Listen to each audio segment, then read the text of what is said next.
کیا میں نے آپ سے نہیں کہا تھا کہ آپ میرے ساتھ رہنے پر صبر نہیں کریں گے؟ قال لا تؤاخذنی بما نسیت۔ حضرت موسیٰ علیہ السلام پھر اپنی شریعت کی روشنی میں بول رہے ہیں کہ دیکھیے میں نے جو آپ سے سوال کر دیا، یہ سوال جو ہے بھول کر کیا۔ آپ سے جو میرا معاہدہ ہوا تھا، جو بات چیت ہوئی تھی کہ آپ کے کسی کام پر میں سوال نہیں کروں گا، آپ کچھ بھی کریں میں خاموش رہوں گا، دیکھوں گا خاموش رہوں گا، وہ جو بات چیت ہوئی تھی نا وہ میں بھول گیا۔ لا تؤاخذنی، مؤاخذہ مت فرمائے، بما نسیت، جو کام میں نے بھول کر کیا اس کام کی وجہ سے میری گرفت نہ کی۔ ولا ترهقنی من امری عسرا، اور مجھے مشکل میں نہ ڈالیے، میرے کام میں مشکل سے دو چار مت کیجیے۔ فانطلق حتى اذا لقيا غلاما، پھر چلے یہاں تک کہ ایک نوجوان کو پایا، غلام لڑکا نوجوان، اسے ان دونوں نے دیکھا۔ فقتله، حضرت خضر علیہ السلام نے تلوار نکالی اور برہنہ شمشیر سے ایک ہی بار میں اس کا کام تمام کر دیا، سر ایک طرف دھڑ ایک طرف۔ حضرت موسیٰ علیہ السلام سے حضرت موسیٰ علیہ السلام نے فرمایا اقتلت نفسا زکیۃ بغیر نفس، خضر علیہ السلام آپ نے کیا ایک پاکیزہ نفس، بے قصور نفس، بے قصور تھا، اسے آپ نے قتل کر دیا۔ لقد جئت شیئا نکرا، یقیناً آپ نے یہ بری بات کی، برا کام کیا۔ قال الم اقل لك انك لن تستطيع معي صبرا، حضرت خضر علیہ السلام فرماتے ہیں کیا میں نے پہلے ہی نہیں کہا تھا انك لن تستطيع معي صبرا، کہ تم میرے ساتھ رہ نہیں پاؤ گے، میرے ساتھ رہو گے تو صبر نہیں کر پاؤ گے۔ قال ان سألتك عن شيء بعدها فلا تصاحبني، حضرت موسیٰ علیہ السلام نے فرمایا کہ اگر اس کے بعد آپ کے کسی کام پر میں تنقید کروں، آپ کے کسی کام کے بارے میں کچھ سوال کروں تو آپ فلا تصاحبنی، آپ اپنی صحبت میں مجھے نہ رکھیں، مجھے اپنے سے جدا کر دیں۔ اس کے بعد اگر میں نے کوئی سوال کیا تو قد بلغت من لدنی عذرا، میرا عذر پورا ہو چکا ہے۔ فانطلقا، پھر یہ دونوں چلے حتی اذا اتیا اہل قریہ، یہاں تک کہ ایک بستی والوں میں پہنچے، ایک گاؤں میں پہنچے، قریے میں پہنچ کر کیا کیا، استطعما اہلہا، یہ دونوں بزرگوں کو بھوک لگ گئی، ان دونوں نے اس بستی کے لوگوں سے کھانا مانگا۔ فَأَبَوْا أَن يُضَيِّفُوهُمَا، اللہ اکبر، کیسے سنگدل بستی والے تھے، کیسے بد اخلاق بستی والے تھے، انہوں نے انکار کر دیا۔ أَن يُضَيِّفُوهُمَا، ان دونوں کو کھانا کھلائیں، اس بات سے انکار کر دیا، کس نے؟ بستی والوں نے، کھانا ہے ان کے پاس۔ اللہ تعالیٰ فرماتا ہے فَوَجَدَا فِيهَا جِدَارًا، ان دونوں نے وہاں دیکھا کہ ایک دیوار ہے اس بستی میں، جس بستی کے لوگوں نے ان دونوں پیغمبروں کو کھانا کھلانے سے انکار کر دیا، اس بستی میں ایک دیوار ہے۔ یرید ان ینقض، وہ دیوار چاہتی تھی کہ گرے، یعنی گرنے کے قریب تھی۔ فاقامہ، حضرت خضر علیہ السلام نے کسی سے پوچھا نہیں، کچھ نہیں کیا، جا کے اس دیوار کو جو چیزیں ضروری تھی لے کے اس دیوار کو کھڑا کر دیا۔ اب ایک مدت تک وہ گرے گی نہیں، ایسا بنا دیا۔ حضرت موسیٰ علیہ السلام اب چپ نہیں رہے، فرمایا قال لو شئت لاتخذت علیہ اجرا، اگر آپ چاہتے تو اس کام پر اجرت لے لیتے، ان لوگوں نے تو آپ کو کھانا نہیں کھلایا، مجھے کھانا نہیں کھلایا، ایسے لوگوں کی ہم نے دیوار بنائی، خیر آپ نے دیوار بنا دی، ان سے اجرت لے لیتے تو ہمیں کام آتی ہوگی، ہم کھانا کھا لیتے، اجرت آپ لے لیتے تو کوئی گناہ کی بات نہیں تھی، آپ نے اجرت نہیں لی اور کام کر دیا ان کا، حالانکہ انہوں نے ریکویسٹ بھی نہیں کیا تھا، بستی والوں نے یہ نہیں کہا تھا کہ ہماری دیوار بنا دو، آپ نے کام کیا، محنت کی۔ قال هذا فراق بینی و بینک، موسیٰ علیہ السلام کو جواب دیا خضر علیہ السلام نے کہ یہ وہ مقام ہے جو میرے اور تمہارے فراق کا، جدائی کا سبب بنے، اب بس اب جدائی ہے ہمارے اور تمہارے درمیان، آپ ہمارے ساتھ نہیں رہ سکتے، معاف۔ سأنبئک بتأویل ما لم تستطع علیہ صبرا، اب میں بتاتا ہوں وہ راز، میں نے جو کام کیے نا ان کاموں کے پس منظر میں کیا راز چھپا ہوا تھا، کیا حکمتیں خدا کی چھپی ہوئی تھی، میرا ہر کام مبنی بر حکمت تھا، میرا ہر کام ضروری تھا۔ اما السفینۃ، حضرت خضر علیہ السلام نے فرمایا کشتی کا قصہ سنیے، کیا میں نے اسے توڑ دیا، کیوں توڑا؟ فکانت لمساکین یعملون فی البحر، وہ کشتی جو تھی وہ ملکیت میں تھی غریب لوگ، فقیر سے بھی گیا گزرا جو ہوتا ہے نا، فقیر سے بھی کم مال رکھتا نا، اسے کہتے ہیں مسکین، تو چند مسکین لوگ تھے جو سمندر پر کام کرتے تھے، کیا کرتے تھے؟ کشتی چلاتے تھے، مسکین لوگ ادھر سے ادھر لوگوں کو پہنچاتے تھے، اور اچھی کشتی تھی ان کی کشتی اچھی تھی، وہ کچھ اجرت لیتے چند لوگ، وہ کشتی چلا کر صبح سے شام تک محنت کر کے اس محنت کے پیسوں سے وہ زندگی بسر کر رہے تھے غریب لوگ۔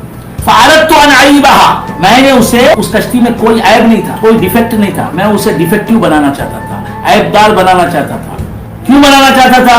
اچھی خاصی کشتی کو، بے عیب کشتی کو عیب دار بنانا چاہتا تھا. کیوں بنانا چاہتا تھا؟ وَكَانَ وَرَاءَهُم مَلِكٌ، ان سے لگا ہوا ایک مقام ہے، وہ جہاں تھے وہاں قریب ایک مقام ہے جہاں کا بادشاہ جو ہے وہ يَأْخُذُ كُلَّ سَفِينَةٍ غَصْبًا، ہر اچھی کشتی کو دیکھتا تو چھین لیتا. بادشاہ ہے نا، جس کشتی کو اچھی دیکھتا، اچھی کشتی ہے تو وہ کشتی کے مالک کو جو غریب ہوتے ان سے چھین لیتا کشتی. کان وراءہم ملک یأخذ کل سفینۃ غصبا، غصب کر لیتا، چھین لیتا. وہاں اس واسطے میں نے اس کشتی میں عیب ڈال دیا، عیب لگا دیا تاکہ وہ کشتی بادشاہ کی نظر میں نہ آئے، وہ کہے گئے تو ٹوٹی کشتی ہے. وَأَمَّا الْغُلَامُ، اور جو غلام ہے، جو نوجوان تھا، بے خصوص تھا تمہاری نظر میں، آپ کی نظر میں نے اسے قتل کر دیا. اسے کیوں قتل کیا سن لو. فَكَانَ أَبَوَاهُ مُؤْمِنَيْنِ، اس کے دونوں باپ یعنی اس کے والدین مومن تھے. یہ لڑکا جو ہے اکلوتا لڑکا تھا اور اس کے ماں باپ مومن تھے، نیک تھے، اللہ والے تھے، مگر اس بچے کی محبت میں گرفتار تھے. بچے کا دل کبھی دکھانا نہیں چاہتے تھے. فَخَشِينَا أَن يُرْهِقَهُمَا طُغْيَانًا وَكُفْرًا، اس بچے کا مستقبل ہم جانتے تھے کہ یہ بچہ آگے چل کے سرکشی کرنے والا، اللہ کی نافرمانی کرنے والا ہوگا. ہم کو اس بات کا ڈر ہوا کہ یہ بڑا ہو کر ماں باپ کو بھی اپنے جیسا برا کہیں نہ بنا لے، کیونکہ ماں باپ جو ہے اس کی بڑی دل جوئی کرتے تھے. ماں باپ اسے بہت چاہتے تھے، یہ جو مانگتا وہ چیز دیتے تھے.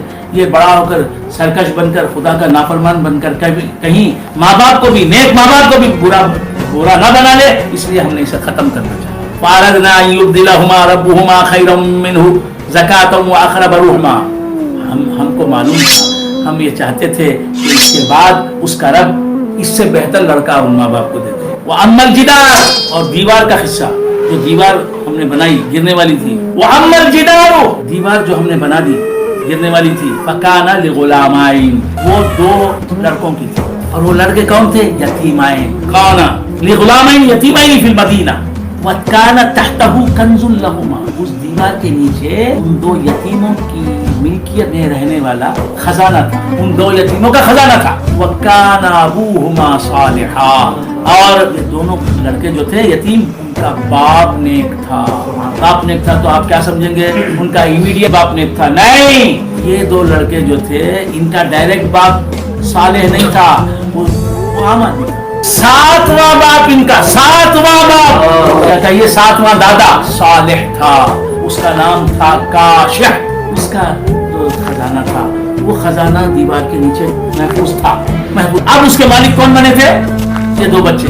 تو ساتویں باپ کی نیکی ساتویں بیٹے کو ملتی ہے، ساتویں دادا کی نیکی ساتویں پوتے کو ملتی ہے، اس کا فائدہ ملتا ہے.